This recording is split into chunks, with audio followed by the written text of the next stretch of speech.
G'day everybody, I am romance author Jessica Kate and I am here to read you a little bit from my novel Love and Other Mistakes. I am standing here on my parents' farm in Australia and see if you can spot while I'm reading there is one Aussie animal in this shot, so see if you can find it. So this is a scene, this is the first scene where my hero and heroine Jem and Natalie meet each other for the first time in 7 years. They used to be engaged, and this is the first time they have seen one another since their breakup. And Natalie has been called to a footpath where Jem has been found unconscious with an infant baby. So, Love and Other Mistakes, Chapter 2. Jem blinked against the waves of dizziness as he stood and tried to focus on the 5 feet 6 inches of woman radiating resentment towards him. Gorgeous as ever. Even if her brunette hair was frizzing and his 9-month-old son's flailing hand was smearing her pink lipstick. He steadied himself against the tree behind him, pressed his hand into the scratchy bark to check he was really awake.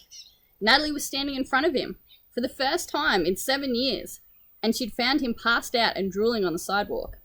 Terrific, just the look he'd been going for. He fought for focus as his vision narrowed. Ollie, is he okay? A bubble of panic popped inside of him. He'd been holding Ollie when he whacked his head, saw the blood, and the dizziness swallowed his consciousness. Had he hurt his son? Natalie looked at Ollie, fussing in her arms. She held him out. Here. That wasn't a, yes, he's fine. Nausea flooded Jem for a second time. He tried to blink away the fuzzy static on the edges of his vision as he reached for his son.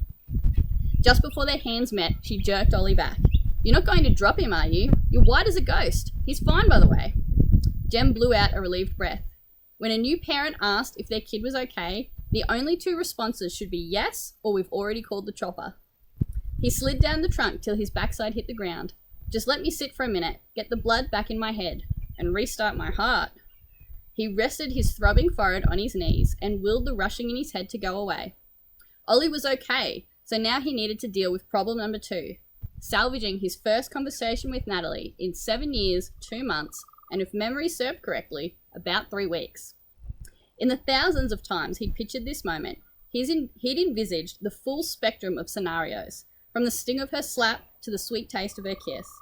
But not one of those scenarios had included a tree branch and a throbbing skull, nor the distinct possibility of throwing up at her feet. If he could stay conscious for 5 seconds, he could figure out why she was here and how he could stop her from punching him in the teeth. From the spark shooting in her green eyes, he was in imminent danger. Maybe he should let her hold Ollie till he got his reflexes back. After a minute, his tunnel vision cleared and equilibrium returned. He sent up an emergency prayer for help, faced Natalie, and offered a small smile. Let's start over. Hi. She plopped Ollie in his lap. Let's not. Goodbye. She spun toward an SUV parked by the sidewalk. A jolt of loss shot through him. He'd missed this woman for years, and today had woken up on a warm concrete footpath to find her holding his son. She couldn't vanish now. Hopefully you enjoyed that little snippet of Love and Other Mistakes, and if you didn't spot it, the Aussie animal is our little echidna here. It looks very real, it's tricked me before, but it's actually fake. Hope you guys enjoyed, bye!